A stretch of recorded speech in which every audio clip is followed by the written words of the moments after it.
Hello दोस्तों, एक बार फिर आपका स्वागत है प्रत्युष बिहार के ऑनलाइन क्लासेस में। तो मैं आपको ऑलरेडी इलेक्ट्रिसिटी के चैप्टर में पढ़ा चुका था, न्यूमेरिकल्स भी बहुत सारे करा चुका था, लेकिन फिर भी कुछ छात्रों ने बोला कि हमको न्यूमेरिकल्स करने में मैं थोड़ा सक्षम नहीं हूँ, तो कृपया एक दो लेक्चर इस पर और फोकस कर दीजिए। ठीक है, तो आज मैं कुछ न्यूमेरिकल्स प्रॉब्लम ही केवल मैं फोकस करूँगा अगले दो लेक्चर्स में, और मैं बताता हूँ कि न्यूमेरिकल प्रॉब्लम्स को कैसे अप्रोच करते हैं। ठीक है, और यदि आपका फिजिक्स का न्यूमेरिकल्स क्वेश्चंस कॉन्सेप्ट क्लियर है तो आपको बुक के जो डिफिनीशन का कॉन्सेप्ट है वो भी आपका क्लियर हो जाएगा। ठीक है, तो यदि आप पूरे चैप्टर की बात करें होल चैप्टर में, तो हमारा होल चैप्टर में हमारा यही टोटल कुल मिलाकर 8 फार्मूले होते हैं जो इम्पॉर्टेंट हैं, जो हमको आना चाहिए न्यूमेरिकल प्रॉब्लम सॉल्व करने के लिए। ठीक है, तो यदि हम लोग रिवाइज करें तो पहला हम लोगों ने निकाला था चार्ज के कितने प्रॉपर्टी होते हैं। तो चार्ज का सबसे जो लास्ट गुणवत्ता होता है, ठीक है, चार्ज के हम लोगों ने 3 गुणवत्ता बनाया कि जो अपोजिट चार्ज होते हैं, वो जो अपोजिट चार्ज होते हैं एक दूसरे को क्या करते हैं, हमारा अट्रैक्ट करते हैं, और जो सेम प्रकार के चार्ज होते हैं दूसरे को रिपल्सन करते हैं। पहला प्रॉपर्टी था। दूसरा था कि चार्ज 2 प्रकार के होते हैं, पॉजिटिव होते हैं और निगेटिव होते हैं। तीसरा बताया था कि चार्ज जो होते हैं हमारा क्वांटाइज्ड फॉर्म में होते हैं। ठीक है, क्वांटाइज्ड का मतलब बताया था कि चार्ज हमारा जो होते हैं हमेशा n नंबर में होते हैं, 0 1 2 3 के फॉर्म में होते हैं। ठीक है, तो वहाँ से हमारा जो डेरिवेशन निकला था Q = n e⁻⁻ चार्ज। ठीक है, जहाँ पे E का जो वैल्यू था, E का वैल्यू हम लोग याद करें तो हमारा हो जाएगा e⁻⁻ 1.6 × 10⁻⁻19 कूलाम। ठीक है, इसका कहने का मतलब था कि एक इलेक्ट्रॉन पे जितना आवेश होता है उसका ये मान था 1.6 × 10⁻⁻19 कूलाम होता है। ठीक है, तो यदि n नंबर ऑफ इलेक्ट्रॉन्स पे टोटल आवेश निकालें तो n की वैल्यू हमेशा हमारा कितना होना चाहिए, n की वैल्यू जो होना चाहिए हमारा इंटीजर में होना चाहिए, मतलब 1 2 3 4 5 से लेकर इन्फिनिटी तक n जो होना चाहिए हमारा एक प्राकृतिक संख्या या पूर्ण संख्या होना चाहिए। ठीक है, तो यदि हमारा नंबर ऑफ इलेक्ट्रॉन्स पता है और इलेक्ट्रॉन का आवेश हमको पता है तो हम लोग नंबर ऑफ टोटल कुल आवेश हमको निकाल सकते हैं। ठीक है, यदि हमको इसके विपरीत यदि इस फार्मूले के और भी मॉडिफाई और भी फॉर्म हो सकते हैं, इस फार्मूले के और भी फॉर्म हो सकते हैं। एक फॉर्म ये भी हो सकता है कि n = Q/ इलेक्ट्रॉन पे जितना आवेश होता है। ठीक है, तो इनमें से कोई भी पूछे है तो टोटल आवेश पूछे। ठीक है, कि मतलब इतने नंबर ऑफ इलेक्ट्रॉन से दिए गए इलेक्ट्रॉनों की संख्या इतनी है और कुल आवेश कितना है। तो यदि हम लोग इससे क्वेश्चन देखें तो भी हम लोग निकाल सकते हैं, या फिर हमको कुल आवेश दिया गया है और हमको नंबर ऑफ इलेक्ट्रॉन पूछ रहा है तो भी हम लोग यहाँ से निकाल सकते हैं। ठीक है, सेकंड क्वेश्चन हम लोग क्या था कि जो विद्युत होता है हमारा आवेश प्रवाह की दर को हम लोग विद्युत कहते हैं। तो यहाँ से हम लोग का फॉर्मूला निकला था Q = I/T या I = Q × T। ठीक है, तो इन दो फॉर्म पे भी हमारे न्यूमेरिकल प्रॉब्लम आते हैं। ठीक है, थर्ड क्या था जो हमारा विभवांतर था। विभवांतर जो होता है किए गए कार्य बट्टा चार्ज, जिस चार्ज पे किया गया कार्य है उसको हम लोग विभवांतर कहते हैं। ठीक है, मतलब कि मान लीजिए एक चार्ज को हम लोग किसी एक जगह से दूसरे जगह पे लेके आते हैं तो जितना कार्य किया गया है, ठीक है, और जिस विभवांतर के विपरीत में कार्य किया गया है उसको हम लोग इस फॉर्मूला से हम लोग निकालते हैं, वहाँ पे विभवांतर कितना होगा। ठीक है, नेक्स्ट हमारा ओम का नियम आ गया, V = V/I = R। इसका अलग और भी फॉर्म हो सकते हैं, V = IR। ठीक है, या हमारा हो सकता है R क्या होता है हमारा V/R, आया हम लोग I = हो सकता है हमारा V/R। ठीक है, तो इसके 3 फॉर्म हो गए। ठीक है, यदि कोई भी एक फॉर्म याद है तो हम लोग तीनों फॉर्म इसको हम लोग इजीली डिराइव कर सकते हैं और इसमें हम लोग न्यूमेरिकल सॉल्व कर सकते हैं। ठीक है, तो यहाँ पे R क्या होता है हमारा कांस्टेंट होता है और मोस्टली हमारा V = directly proportional to I होता है, मतलब यदि V का मान बढ़ता है तो I का भी हमारा मान बढ़ता है। ठीक है, नेक्स्ट जो होता है हमारा R जो होता है, किसी कोई तार दिया गया तो R किस किस प्रॉपर्टी पे डिपेंड करता है उसको हमारा बताता है कि R = ρ × L/A। ठीक है, तो रो हमारा क्या होता है, रो हमारा यहाँ पे कांस्टेंट हो जाता है और L हमारा लेंथ है और ये हमारा क्रॉस सेक्शन एरिया है। मतलब कि मान लीजिए हमारा ये तार है, तार का ए वाला एरिया हमारा क्या होता है, ए होता है, मतलब कि मान लीजिए ये हमारा करंट फ्लो कर रहा है, ये हमारा आवेश जा रहे हैं। ठीक है, तो आवेश जिस एरिया को परपेंडिकुलर जा रहे हैं उस एरिया को हम लोग क्रॉस सेक्शन एरिया कहते हैं, और जिस लेंथ के अलॉन्ग जा रहे हैं, मतलब कि जो चार्ज जो है इसके अलॉन्ग फ्लो कर रहे हैं उसको हम लोग एल बात करते हैं, लेंथ की बात करते हैं। ठीक है, तो इस पे हमारे क्वेश्चन हो सकते हैं, इस पे भी न्यूमेरिकल प्रॉब्लम्स हो सकते हैं। ठीक है, श्रेणी क्रम की बात करें तो श्रेणी क्रम में यदि कई सारे नंबर ऑफ रेजिस्टेंस प्रतिरोध दिए हुए हैं तो उनका यदि हम लोग तुल्यांक निकालना होता है तो हमारा ये फार्मूला हो जाता है R equivalent equal to R1 plus R2 plus R3 to the Rn, मतलब जितने नंबर ऑफ प्रतिरोधों को हमारा जोड़ा गया है। ठीक है, नेक्स्ट हो गया 1/R इक्विवेलेंट, समानांतर के लिए होता है equal to 1/R1 plus 1/R2 to the 1/Rn।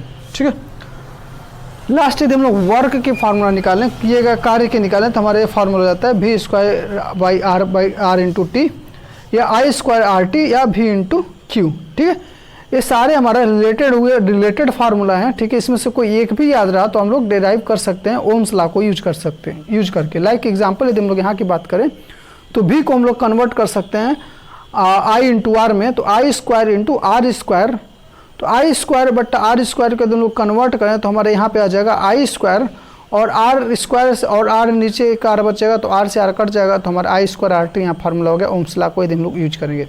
ठीक है, नेक्स्ट हमारा क्या हो गया, ये हो गया हमारा I square into I square R को हम लोग V और Q के फॉर्म में हम लोग कन्वर्ट कर सकते हैं, और Q इक्वल टू हमारा क्या होता है I बाई टी, Q इक्वल टू हमारा क्या होता है I बाई टी। तो इस चीज़ को हम लोग इस फॉर्म में भी हम लोग कन्वर्ट कर सकते हैं। ठीक है, तो ये सारे हमारे कॉन्सेप्ट हो गए। लास्ट जो हमारा मेन कॉन्सेप्ट है कि यदि मान लो हमको कन्वर्ट कर दिया जाए कि घर में खर्च किए गए विद्युत का व्यय बताना, विद्युत कितना कॉस्ट लगेगा। ठीक है, तो आपको घर पे पता होगा बिजली का बिल जो आता है पर घंटे में आता है, कि मतलब कि पर घंटे में कितना पावर हम लोग कंज्यूम किए, इस फॉर्म में हमारा बिजली का बिल आता है। ठीक है, तो हमारा जो भी क्वांटिटी निकलेगा, ठीक है, मान लीजिए सेकेंड में दिया है तो उसको हम लोग घंटे में परिवर्तित करेंगे। ठीक है, और जब घंटे में परिवर्तित करेंगे तो और उसको हम लोग जितने भी पर घंटे के हिसाब से जो हमारा बिजली कंज्यूम होने का चार्ज लगता है उसके हम लोग मल्टीप्लाई कर देंगे तो हमारा क्या हो जाएगा, टोटल खर्च होने वाले व्यय का मान निकल जाएगा। ठीक है, तो ये सारे प्रॉब्लम्स, ये सारे न्यूमेरिकल क्या बोलते फार्मूले हैं जिन पे हमारा न्यूमेरिकल्स बन सकता है। ठीक है, तो हम लोग एक एक चीज़ को कवर करता हूँ मैं, एक एक चीज़ पे 2-3 प्रॉब्लम करता हूँ कवर। ठीक है, और फिर हम लोग बड़े प्रॉब्लमों पे हम लोग प्रोसीड करेंगे। तो मैं आपको पहले ही बता चुका हूँ कि मैं अविरल पब्लिकेशन का बुक फॉलो कर रहा हूँ। तो अविरल पब्लिकेशन के बुक का आंकिक प्रश्न जो दिया है लास्ट में चैप्टर खत्म होने के बाद, उसके क्वेश्चंस मैं करा रहा हूँ। ठीक है, क्योंकि उसके सोल्यूशन बुक में नहीं दिए हुए हैं। ठीक है, तो यदि अभी भी आपके पास अविरल पब्लिकेशन की बुक नहीं अवेलेबल है तो कृपया उसको जल्द से मार्केट से मंगा लें। ठीक है, तो पहले हम लोग इस पर क्वेश्चन सॉल्व करते हैं। Q equal to N into electrons पे जो चार्ज होते हैं, इलेक्ट्रॉन्स पे जो आवेश होते हैं। ठीक है, तो पहला जो क्वेश्चन दिया, एक चाल पर समान अवस्था में 3 इलेक्ट्रॉन अधिक है। ठीक है, इस चाल पर आवेश की मात्रा तथा प्रकृति क्या होगी। ठीक है, तो क्या बोल रहा है कि कोई पदार्थ है, ठीक है, कोई चालक है, ठीक है, जिसमें 3 इलेक्ट्रॉन्स जो है हमारा अधिक है। 3 इलेक्ट्रॉन्स क्या है, अधिक है। ठीक है, 3 इलेक्ट्रॉन्स हमारे क्या है, अधिक है। ठीक है, तो उस पर कौन सा चार्ज होगा, मतलब कि धनात्मक आवेश होगा कि ऋणात्मक होगा, और उसका मात्रक क्या होगा। ठीक है, तो पहले मान निकाल लेते हैं हम लोग। ठीक है, 3 इलेक्ट्रॉन की वजह से कितने आवेश हो सकते हैं उसका मान निकाल लेते हैं। तो हम लोग, मैंने फार्मूला बताया Q equal to N e to the power minus e। ठीक है, तो कितने इलेक्ट्रॉन्स अधिक हैं, तो हमारा 3 है, तो हमारे N की वैल्यू क्या हो जाएगी, हमारे 3 हो जाएगी। ई पे इलेक्ट्रॉन का मान कितना होता है, हमारा 1.6 इंटू 10⁻19 मैं ऑलरेडी बताया हूँ कूलाम। ठीक है, मैं आपको ऑलरेडी बता चुका हूँ। तो मतलब इसको हम लोग मल्टीप्लाई करेंगे तो हमारा क्या हो जाएगा, 3 छक्के 18, 3 एकम 3 1 4, 4.8 इंटू 10⁻19 कूलाम हो गया। ठीक है, 10⁻19 कूलाम हो गया। ठीक है, मतलब कि 3 इलेक्ट्रॉन की वजह से जो आवेश होगा हमारा क्या हो जाएगा, 4.8 इंटू 10⁻19 कूलाम होगा। ठीक है, अब हमको बताना है, चूंकि ये चार्ज अधिक है तो अधिक का मतलब क्या हो गया हमको, कि इस पे निगेटिव चार्ज होगा कि इस पे पॉजिटिव चार्ज होगा, ये हमको बताना है। ठीक है, तो इसके लिए मैं आपको कॉन्सेप्ट बताता हूँ कि कैसे हमको अधिक पे कौन सा आवेश देंगे, ऋणात्मक देंगे कि धनात्मक देंगे, या कम पे कौन सा आवेश देंगे। इसके लिए आप लोग माइंड में हमेशा याद रखिएगा सोडियम क्लोराइड। क्या हो गया हमारा, सोडियम क्लोराइड। ठीक है, तो थोड़ा सा सोडियम क्लोराइड की में डेप्थ में जाए तो हम लोग सोडियम के बारे में पढ़े होंगे कि सोडियम के पास 1 इलेक्ट्रॉन्स की कमी होती है। ठीक है, और क्लोरीन के पास 1 इलेक्ट्रॉन्स की हमारा अधिकता होती है। ठीक है, चूंकि इसमें 7 इलेक्ट्रॉन्स होते हैं, ठीक है, और इसमें क्या होता है हमारा, नहीं सॉरी, सोडियम के पास हमारे क्या होता है 1 इलेक्ट्रॉन अधिक होता है, क्लोरीन के पास हमारे क्या होता है 1 इलेक्ट्रॉन हमारा कम होता है, 2 2 4 2 6 1 7, ठीक है। तो क्लोरीन के पास हमारे क्या होता है 1 इलेक्ट्रॉन्स की हमारी कमी होती है, ठीक है। तो ये दोनों क्या करते हैं, सोडियम क्या करता है अपने पास से 1 इलेक्ट्रॉन क्लोरीन को दे देता है, और क्लोरीन क्या करता है 1 इलेक्ट्रॉन उससे ग्रहण कर लेता है, और इस प्रकार दोनों में बॉन्डिंग हो जाती है और हमारा सोडियम क्लोराइड का कंपाउंड बन जाता है, ठीक है।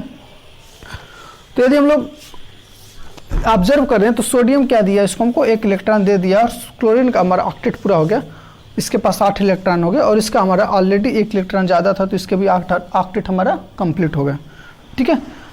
तो ऐसा करने के बाद जो सोडियम पे चार्ज आ जाता है हमारा प्लस आ जाता है, और क्लोरीन पे चार्ज आ जाता है हमारा निगेटिव चार्ज आ जाता है, ठीक है। क्लोरीन पे हमारा चार्ज होता है निगेटिव चार्ज आ जाता है, और सोडियम के पास क्या आ जाता है हमारा पॉजिटिव चार्ज आ जाता है।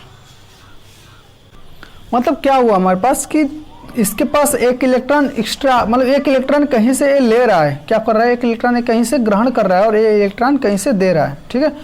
तो इलेक्ट्रॉन आने की वजह से इस पर क्या हो गया हमारा निगेटिव चार्ज हो गया, और इलेक्ट्रॉन लूज करने की वजह से इसके पास क्या हो गया हमारा पॉजिटिव हो गया, ठीक है। मतलब कि जिसके पास इलेक्ट्रॉन आएगा वो क्या हो जाएगा, इलेक्ट्रॉन मतलब हमारा क्या होगा ऋणात्मक ग्रहण करेगा, और इलेक्ट्रॉन जो लूज करेगा वो क्या होगा, वो हमारा धनात्मक होगा, ठीक है। तो अब मान लो अधिक है, तो अधिक का मतलब क्या हो रहा है कि कहीं से इलेक्ट्रॉन उसको एक्स्ट्रा मिल रहा है, क्या हो रहा है इलेक्ट्रॉन उसको एक्स्ट्रा आ रहा है, ठीक है। तो ऐसे अवस्था में उस पर क्या हो जाएगा हमारा निगेटिव चार्ज हो जाएगा, क्या हो जाएगा हमारा इस अवस्था में इस पर ऋणात्मक आवेश हो जाएगा, ठीक है। कहने का मतलब ये है कि क्या बोलते, कहने का मतलब है कि इलेक्ट्रॉन जो होता है हमारा निगेटिव चार्ज होता है, ऋणात्मक आवेश होता है, तो जिसके पास इलेक्ट्रॉन ज़्यादा होगा ऑब्वियस सी बात है उसके पास हमारा क्या होगा ऋणात्मक आवेश ही होगा, ठीक है। तो इससे हमेशा याद रखिएगा कि जो जिसके पास इलेक्ट्रॉन जाता है, जो इलेक्ट्रॉन गेन होता है, मतलब इलेक्ट्रॉन गेन करने का मतलब हमारा क्या हो गया उसके पास ऋणात्मक आवेश ज़्यादा हो गया, ऋणात्मक आवेश उसके पास उसने ग्रहण कर ली, ठीक है। और इलेक्ट्रॉन किसी ने दिया, इसका मतलब क्या है उसने ऋणात्मक आवेश हमारा क्या हो गया उसने लॉस किया, उसके पास धनात्मक आवेश आ गया, ठीक है। तो इस प्रकार हम लोग न्यूमेरिकल सॉल्व करते हैं। तो इस पर कई प्रकार के क्वेश्चन पूछ सकते हैं। यदि मान लो हमारा कम बोल दिया कि 3 इलेक्ट्रॉन किसी के पास कम हो तो उसके पास क्या हो जाएगा हमारा धनात्मक आवेश हो जाएगा, और उसके हम लोग इसी तरह निकाल के हमारा आवेश कैलकुलेट कर लेंगे इसी फार्मूला से Q = N से, ठीक है। इस फार्मूले पे विपरीत में भी क्वेश्चन पूछ सकता है। क्वेश्चन ये भी हमारा हो सकता है कि मान लीजिए कि हमारा कूलाम का जो मान है इतना है 4.8 जो हमारा कूलाम का मान है, ठीक है, और उस पर ऋणात्मक आवेश है, तो हमको ये बताइए कि नंबर ऑफ इलेक्ट्रॉन कितने होंगे और वो इलेक्ट्रॉन अधिक होंगे कि कम होंगे, ठीक है। हमारा क्वेश्चन इसके विपरीत क्या बन सकता है, ठीक है। मैं टाइप ऑफ क्वेश्चन बता रहा हूँ, सारे क्वेश्चन नहीं सॉल्व कर रहा हूँ। कि मान लीजिए कोई पदार्थ है उस पर हमारा इतना कूलाम का आवेश है, ठीक है, और जो कूलाम का आवेश वो हमारा क्या है ऋणात्मक है, ठीक है। कूलाम का आवेश जो हमारा क्या है ऋणात्मक है, तो हमको पता करना है कि उस पर नंबर ऑफ इलेक्ट्रॉन्स कितना होंगे, और जो इलेक्ट्रॉन्स होंगे वो इलेक्ट्रॉन की अधिकता होगी कि कमी होगी, ठीक है। इसी क्वेश्चन को दूसरे फॉर्म में दे देगा, ठीक है। तो सेम फार्मूला हम लोग यूज करेंगे और E का वैल्यू रखेंगे और Q का वैल्यू रखेंगे, यहाँ पे N निकालेंगे, ठीक है। और ऋणात्मक होने का मतलब हमको पता है कि ऋणात्मक होने का मतलब हो गया कि उसके पास इलेक्ट्रॉन की अधिकता होना चाहिए, ठीक है। तो यदि हमको एक कॉन्सेप्ट क्लियर है तो इस क्वेश्चन पे कितने किसी भी टाइप के क्वेश्चन आए हम लोग उसको सॉल्व कर लेंगे, ठीक है। तो इस पे बहुत सारे क्वेश्चन बुक में दिए होंगे, उसको आप लोग खुद से सॉल्व कीजिएगा, ठीक है। सारे क्वेश्चन यदि बता दूंगा तो खुद से करने का कोई मतलब ही नहीं बनता है, ठीक है। तो बहुत सारे क्वेश्चन इस पे दिए हुए हैं, ठीक है। क्वेश्चन सेकंड हो गया, क्वेश्चन थर्ड हो गया, इन दोनों क्वेश्चन को खुद से सॉल्व कीजिएगा, ठीक है। अब हम आते हैं Q = IT का जो फार्मूला होता है उसको हम लोग सॉल्व करते हैं। नेक्स्ट जो हमारा फार्मूला था I = Q/T। Q हमारा क्या है यहाँ पे आवेश है, T हमारा समय है, I हमारा क्या है करंट है, ठीक है। तो इस फार्मूले को हम लोग थोड़ा सा डिफरेंट फॉर्म में हम लोग इसके कई सारे फॉर्म में लिख सकते हैं। I = हम लोग लिख सकते हैं Q/T, और Q = लिख सकते हैं हम लोगों I/T, ठीक है। Sorry Q = I × T, T जाके इधर गुणा हो जाएगा। या फिर एक और फॉर्म लिख सकते हैं हम लोग T = Q/I, ठीक है। ये 3 फॉर्म इसके हो गए। और इसको यदि हम लोग जो पहला फॉर्म निकला था हम लोग Q = N × E, ये फार्मूला निकला था, तो यदि हम लोग इसको यहाँ पे रखें तो एक और फार्मूला हमारा आ जाएगा I = N × E/T समय, ठीक है।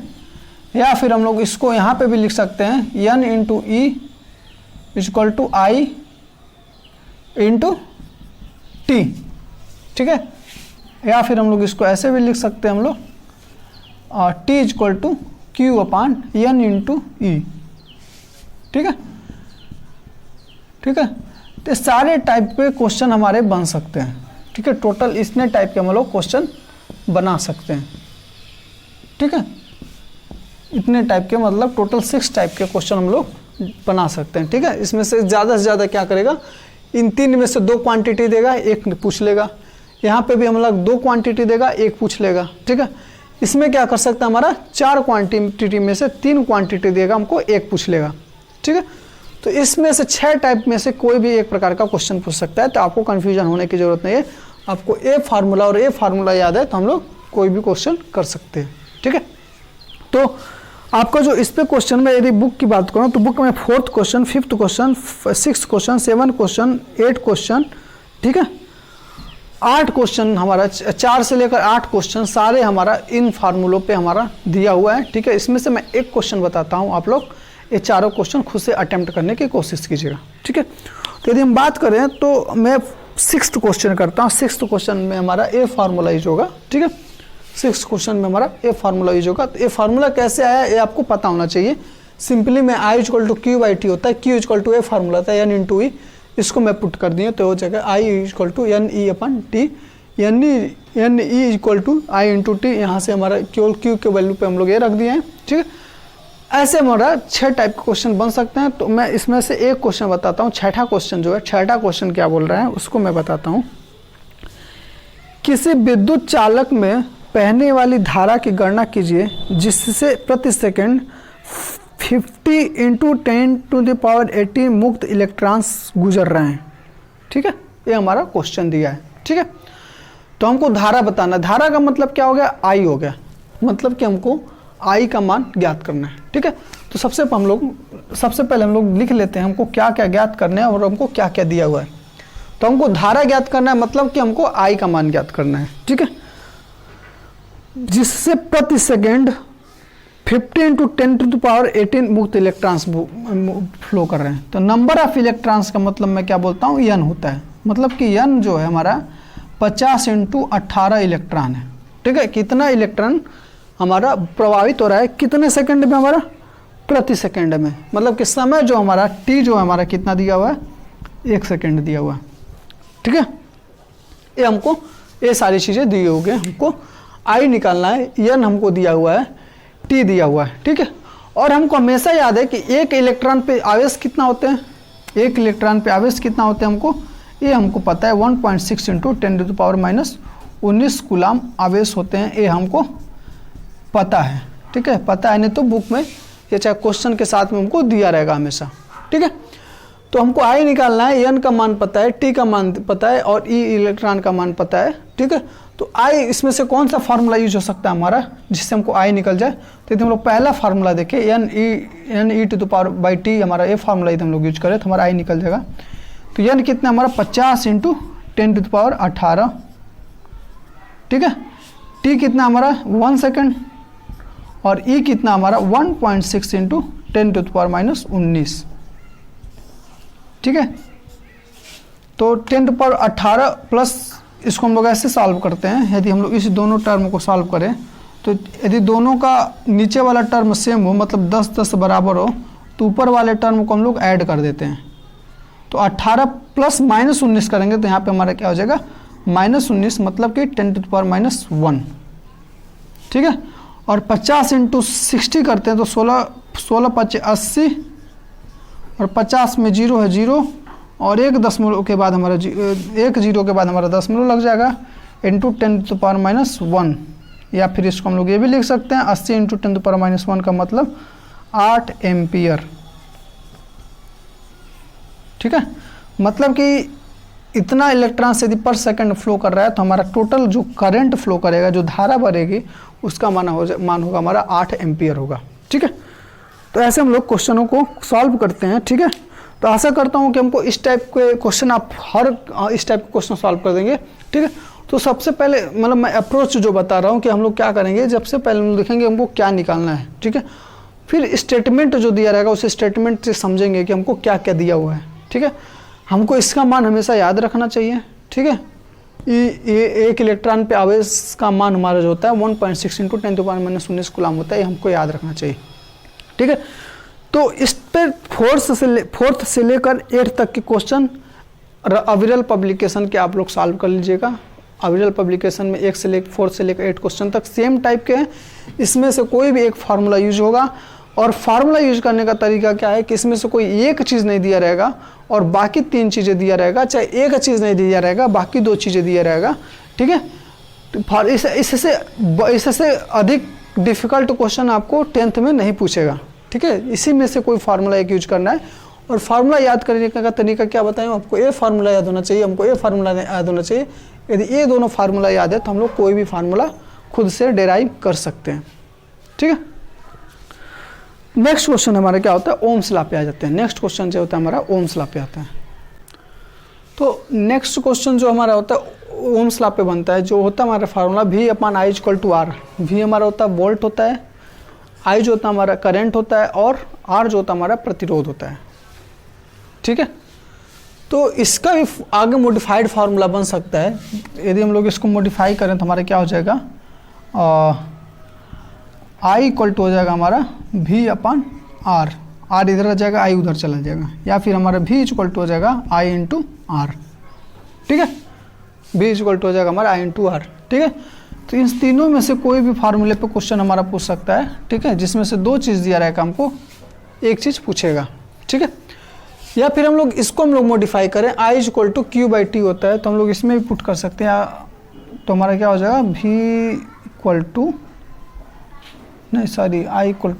= V/R। ठीक है, मतलब I के जगह पे कहीं पे भी हमको Q/T पुट करने को पड़ सकता है। ठीक है, तो ये भी हमारा एक फॉर्म हो गया। इस पे भी हमारे क्वेश्चन पूछ सकता है, जिसमें हमको 3 टर्म दिया रहेगा, हमको 1 टर्म पूछ सकता है। ठीक है, लाइक हम लोग एक क्वेश्चन करते हैं। ठीक है, कह रहा है कि किसी चालक में, तो बुक में कोई भी ऐसा क्वेश्चन इतना डिफ़िकल्ट नहीं दिया है कि मतलब कि जो इसमें इस फार्मूले को यूज करने की ज़रूरत पड़े। बुक्स में सिंपली ओम्स लॉ पे क्वेश्चन दिए हैं। ठीक है, जिसमें हमको V/I = R ही हमको यूज करना पड़ेगा, इससे ज़्यादा हमको नहीं करना पड़ेगा। ठीक है, तीनों में से कोई एक टर्म 2 टर्म दिया रहेगा और 1 टर्म पूछेगा। इससे ही प्रकार के न्यूमेरिकल्स दिए ओम्स लॉ पे। ओम्स लॉ पे ज़्यादा डिफ़िकल्ट क्वेश्चन नहीं दिए हैं, लेकिन फिर भी आप लोग एक तरीका पता कीजिएगा, क्योंकि पॉलिटेक्निक जैसे कंपटीशन एग्जाम में, चाहे CHS जैसे एग्जाम में हमको एक क्वेश्चन पूछ सकता है। ठीक है, तो मैं इसमें से एक ही क्वेश्चन, इस टाइप का क्वेश्चन नहीं दिया है, तो मैं कोई भी क्वेश्चन कर लेता हूँ। जैसे मान लीजिए 11th क्वेश्चन जो है बुक का, बोला कि किसी चालक में 0.5 एम्पियर की प्रवाहित धारा हो रही है। ठीक है, तो मैं बोला था कि पहले क्या करेंगे, पहले क्वेश्चन में से हमको देखेंगे कि क्या क्या चीज़ दिया है, हमको क्या क्या कैलकुलेट करना है, उसको हम लोग लिखेंगे। ठीक है, तो धारा हमको कितना दिया है, धारा हमको दिया है 0.5 एम्पियर। ठीक है, नेक्स्ट क्या बोल रहा है कि उसके दोनों सिरों के विभवांतर कितना 5 वोल्ट है। मतलब भी हमको क्या दिया है, 5 वोल्ट दिया है। ठीक है, 5 हमको क्या दिया, वोल्ट दिया, और बोल रहा है कि हमको चालक का प्रतिरोध बताएं। तो चालक का प्रतिरोध हमको क्या करना है, निकालना है, मतलब R हमको निकालना है। तो हमारा फार्मूला क्या होता है, V = IR। ठीक है, तो हमको R निकालना है, तो R वाला फार्मूला हम लोग निकालने के लिए क्या करेंगे, R को एक साइड करेंगे और I को इधर लेते जाएंगे। तो हमारा I इधर जाएगा, तो हमारा क्या हो जाएगा, डिवाइड हो जाएगा। I क्या हो जाएगा, हमारा भाग में आ जाएगा, तो हो जाएगा V/I। ठीक है, तो V का मान हमको कितना था, 5 दिया था, यहाँ पे 5 हो गया, और I का मान कितना हो जाएगा, हमारा 0.1 हो गया था। ठीक है, तो मतलब कि जो हमारा प्रतिरोध हो जाएगा 50 वोल्ट हो जाएगा, 50 ओम हो जाएगा। ठीक है, 0.1 आके इधर डिवाइड करेगा, तो 0.1 से जब भाग देंगे तो हमारा 5 में 0.1 का भाग जाएगा, तो हमारा क्या हो जाएगा, 50 हो जाएगा। ठीक है, तो इस प्रकार से हम लोग न्यूमेरिकलों को सॉल्व करते हैं। ठीक है, तो यहाँ तक के न्यूमेरिकलों को सॉल्व कीजिएगा आप लोग खुद से। ठीक है, जितनी 3-4 तरीके बताया हूँ, तो यहाँ तक के यदि आप न्यूमेरिकल सॉल्व करेंगे तो क्वेश्चन नंबर 12 तक के क्वेश्चन आपसे खुद से हो जाना चाहिए। ठीक है, तो अविरल पब्लिकेशन की बुक लीजिए। ठीक है, अविरल पब्लिकेशन मार्केट में लेकर बुक लीजिए, और उसमें यदि हम लोग चैप्टर पे जाए, हम लोग चैप्टर को यदि आप लोग देखें तो यदि हम लोग चैप्टर का लास्ट वाले हम लोग क्वेश्चन कर रहा हूँ, ये मान लीजिए चैप्टर यहाँ पे ख़त्म हो रहा है इस पेज पे, पेज नंबर 546 पे। उसके बाद हम लोग चैप्टर पेज पलटेंगे हम लोग, तो पहले अभ्यास प्रश्न दिया हुआ है, तो ये सब डिफिनीशन पे प्रश्न दिया हुआ, 1 लाइन के प्रश्न, इसको भी आप पढ़िएगा खुद से। ठीक है, नहीं समझ में आता आप हमसे कोई क्वेरी कर सकते हैं, पूछ सकते हैं। ठीक है, उसके बाद आंकिक प्रश्न यहाँ पे क्या आ जाएगा, दीर्घोत्तरी के प्रश्न के बाद आंकिक प्रश्न आ जाएगा। तो इसके सोल्यूशन नहीं दिए हुए हैं, इसके हल नहीं दिए हुए हैं, तो इसमें से 1 से लेकर 12 तक के प्रश्नों को सॉल्व कीजिएगा। ठीक है, 1 से लेकर यहाँ से पहले सॉल्व कीजिएगा, 1 से 10 इधर दिया हुआ है और 12 यहाँ पे दिया हुआ है, तो 12 तक के प्रश्नों को खुद से सॉल्व करने की कोशिश कीजिए, और कोई प्रॉब्लम आए तो आप मुझसे कॉन्टैक्ट पे पूछ सकते हैं। ठीक है, तो आगे के क्वेश्चन में आगे के फार्मूले पे क्वेश्चन कैसे करना है उसको नेक्स्ट लेक्चर में बताता हूँ। तब तक के लिए आपको धन्यवाद।